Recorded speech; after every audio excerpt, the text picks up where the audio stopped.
nagugutom. Magkano po yung barbecue nyo, kuya? Mura po ang binta namin. Hindi kami naghangad Hindi po. katulad sa iba, ganon? Hindi naman po mas kung medyo mura ka, kukuyugin ka ng tao. Magkano yung barbecue mo? Sa San Juan po na nagbabarbecue, kami po mababa yata 25 pesos. 25. Sa iyo, magkano? Yung Yung sa iyo, magkano? 25 po. 25. Yung sa kabila. Hindi ko po alam. Ala!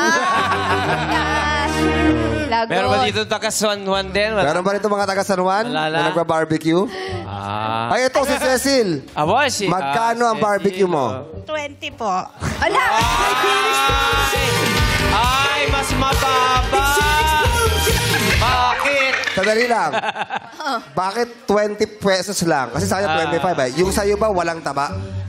Para po mas madaling maubos. Tsaka hindi naman po ganun kalakihan. Sakto lang po. Anong masasabi mo sa kanya na 25 ang tinda niya? Mas... San Juan ka rin ba? Yes po. Bako, laki yari. Pasarapan na lang siguro din po. Pasarapan na lang. Ano ng presyo niya? Ano ang pinakasekreto ng barbecue mo? Pagtimpla po. Pagtitimpla. Opo.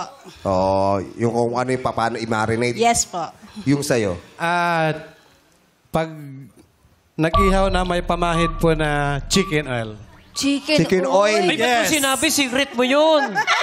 Hindi.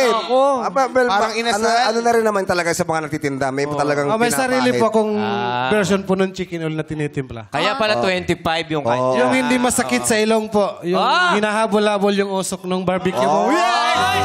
Bakit? Alin ba yung masakit sa ilong? Kasi diba? Meron po kasing amoy sunog lang ho eh. Kasi pag pumipila ka sa barbecuehan, medyo malakas yung usok. Diba? Medyo para mapapagaroon ka. Sa'yo, tumatamba yung mga tao? Yes po. Sinusundan pa daw ng amoy. Yung sa inyo, ano yung usok nyo?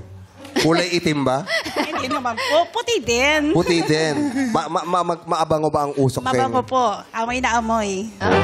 Yan bang inyong barbecue, may umiikot yung rotisserie? May Hindi gano'n? po. May ano? Sosyalo naman yun. Sosyal masyado. Hindi ganun lang yung sa barbecuehan. Ginaganon lang yun, Sir Oso.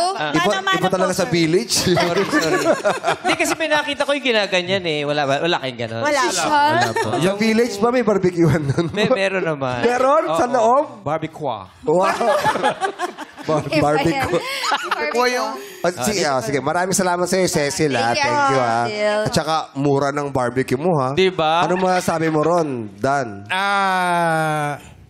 Pwede rin naman ibaba. Parehas naman kaming taga San Juan. Yes!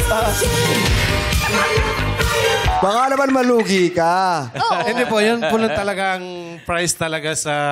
Tulad ngayon po, mataas po yung bilihin at saka yung price ng baboy. Talagang kailangan mo siyang habulin. Meron ba kayong steak na binibenta doon? Oy. Kasi yun ang kinakain ni Sir Og.